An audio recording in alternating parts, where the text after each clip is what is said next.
দিদিভাই তোমরা সবাই কেমন আছো? আশা করি সবাই খুব ভালো আছো। তো আমিও বেশ ভালো আছি। দেখো এই যে সকালবেলা ভিডিওটা শুরু করছি। তো সকালবেলা দেখো যে আমি একটা ডিম সিদ্ধ খেয়ে নিলাম, কারণ হচ্ছে গিয়ে আমার মেয়ে যেহেতু বুকে দুধ খায় সেজন্য পুষ্টির দিকে খেয়াল রাখাটা অত্যন্ত জরুরি।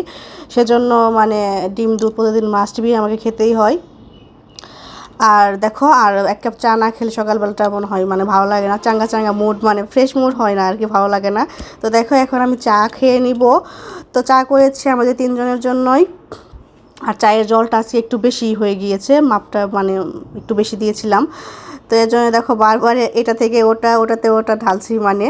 আর দেখো আর বাবাও কিন্তু ডিম সিদ্ধ খেয়ে নিয়েছে, আর একটা ডিম পড়ে আছে বাটিতে, ওটা আমি মেয়েকে খাইয়ে দিব। আমি যদি না খাইয়ে দিই মেয়েকে ডিম সিদ্ধ, মানে ও খেতেই চায় না, মানে ও মানে ফোন দেখে দেখে ডিম সিদ্ধ খাওয়াতে হয় ওকে, মানে মানে যে কোনোভাবে হয়তো খাওয়াতেই হবে এর জন্য, মানে মানে খুব মানে আসলে বাচ্চারা এই ডিম সিদ্ধ খেতেই চায় না, আমার মনে হয় সব বাচ্চা এরকম করে। তো দেখো এই যে আমি বিস্কিট দিয়ে ভিজিয়ে ভিজিয়ে চাটা খেয়ে নিচ্ছি। তো তোমরা কে কে সকালবেলা এরকম চা খাও সেটা অবশ্যই কমেন্ট করে বলো।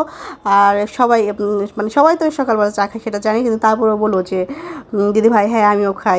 তো ভিডিওটা কেমন লাগলো অবশ্যই তোমরা জানাবে। টাটা।